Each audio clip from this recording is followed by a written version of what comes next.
Halo teman-teman, jumpa lagi bersama gua Dwi CPU. Di kesempatan kali ini gua mau curhat tipis-tipis lah ya. Ya, semoga apa yang akan gua sampaikan ini bermanfaat buat kalian. 2022 jadi tahun yang berat buat gue.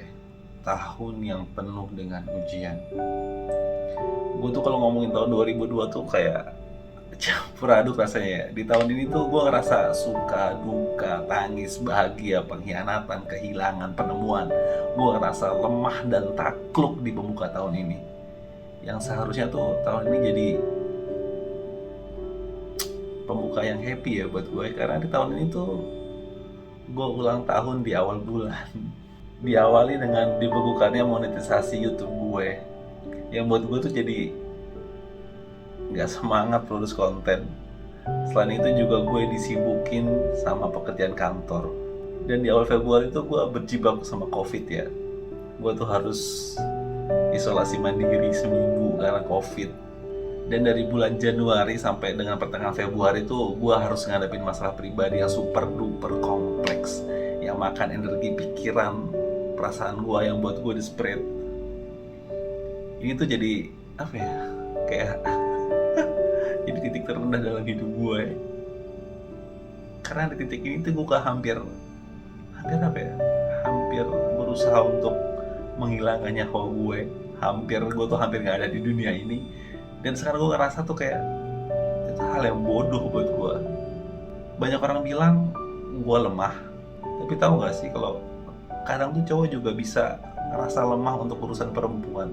Kita tuh nggak bisa berharap orang-orang ada di sekitar kita, orang-orang dekat sama kita tuh nggak akan nyakitin kita, nggak akan khianatin kita, apalagi pergi ninggalin kita. Dari sini gue masuk fase menghadapi kesedihan gue. Gue menyangkal kalau masalah gue udah selesai, gue marah, gue sampai benci, rasa kalau nggak ada yang bisa gantiin posisi orang ini di hidup gue. Sampai hadirnya teman-teman gue yang support gue, dan akhirnya bisa menjalani proses penerimaan. Ya emang proses penerimaan itu tuh terjadi nggak dalam waktu singkat. Di bulan Februari gue juga sibuk sama MPL season 9. Kalau lo tahu itu tuh panjang, season 9 selama 3 bulan gue ngerjain. Dan gue tuh ngerasain keras cari duit. Gue tidur kurang dari 5 jam sehari. Dan gue juga disibukin sama HUT Antv, persiapannya tuh dari awal tahun, dan acara puncaknya di bulan Maret. Dan puncak kesedihan gue itu gue harus kehilangan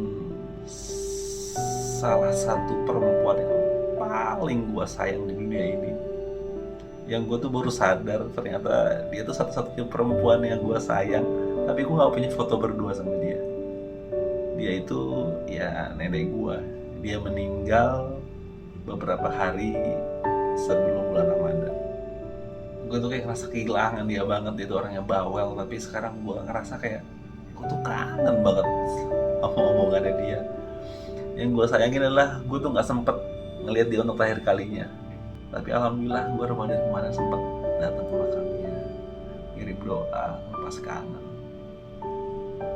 Gue tuh kadang masih suka keingetan dia, masih suka tiba-tiba gue nangis. Lo kebayangkan gimana beban hidup gue selama 3 bulan di awal tahun 2022 ini? Kelihatan lebay. Ya emang iya. Masalah orang lain tuh gak bisa dibandingin sama masalah diri kita sendiri. Karena kemampuan hati dan pikiran manusia kan beda-beda. Apalagi kalau kalian tuh cuma tahu apa yang orang lain ingin kita tahu. Bisa jadi dibalik itu semua ada hal yang jauh lebih besar yang kita nggak tahu. Gue tuh berasa lemah di tahun ini. Hari-hari gue tuh cuma nangis, meratapi hal-hal yang gue rasa tuh sekarang tuh ya nggak perlu untuk gue tangisi. Dan ini tuh pertama kali dalam hidup gue nangis tiap hari selama seminggu. Dan setelahnya gue tuh bisa tiba-tiba bengong, terus nangis, naik motor, tiba-tiba gue keluar air mata, tidur tiba-tiba kejer. Dan itu sekarang tuh jadi hal yang gue benci sampai saat ini. Dari keadaan ini gue menemukan banyak pengalaman baru, hal-hal baru. Gue jadi tahu mana orang-orang yang sayang sama gue, atau orang yang sekedar simpati ke gue, orang-orang yang nyuruhin tangannya untuk narik gue bangkit dari keadaan gue saat itu, ataupun orang-orang yang sekedar menepuk pundak gue terus bilang yang sabar ya. Gue juga belajar kalau kita fokus sama sesuatu yang kita nggak punya, kita tuh nggak akan pernah sadar akan banyaknya hal yang masih kita punya. Buat lo yang follow Instagram gue, pasti tahu gimana kusutnya hidup gue saat itu. Gue tuh sampai nonaktifin Instagram gue sampai berhenti main sosmed. Gue berusaha fokus bernambah sama diri gue sendiri dengan ngelakuin hal-hal yang positif dan berusaha produktif. Ya, video ini salah satu hasilnya. Yeay, give applause for me. Dan hal yang menarik dari berdamai itu adalah move on ya. Buat gue move on itu suatu proses, bukan tujuan ataupun sebuah pencapaian. Ya karena ada loh orang yang move on itu seumur hidupnya dia tuh ngelakuin move on. Move on tuh bukan sekedar melupakan, tapi juga memaafkan dan mengikhlaskan. Gimana ya, memaafkan diri sendiri dan orang lain, mengikhlaskan keadaan yang sudah terjadi. Dan satu hal yang gue pelajari, bahwa melupakan dengan cara membenci itu suatu kesalahan yang besar buat gue. Karena dengan lu membenci, berarti lu masih menyimpan perasaan. Dan dengan lu masih menyimpan perasaan, itu berarti lu belum ikhlas dengan keadaan. Move on di sini bukan dalam arti sempit ke mantan pacar aja ya, bisa jadi keadaan, situasi, ataupun orang-orang yang pergi ninggalin ataupun yang kita tinggal pergi. Lu pernah gak sih keingetan sama orang yang pernah lu sayang? Entah itu ke mantan, ke sahabat, ataupun ke orang tua. Lu keingetan tempat-tempat yang pernah lu kunjungin, keingetan jalan-jalan yang pernah lu lewatin, atau keingetan makan-makanan yang pernah lu makan. Dan itu buat gue sadar kalau ada dua kategori ingatan. Yang pertama itu lu keingetan dan rindu akan kenangannya. Atau kedua tuh lu rindu akan sosoknya. Kalau rindu akan kenangannya tuh ya kayak gitu tadi, lo rindu sama tempat, sama keadaan atau momen-momennya dulu. Sedangkan kalau lo rindu sama sosoknya nih ya, lo kan rindu sama senyumnya, sama cara dia mandang lo, sama cara dia memperlakukan lo. Yang bahaya yang kedua ini nih.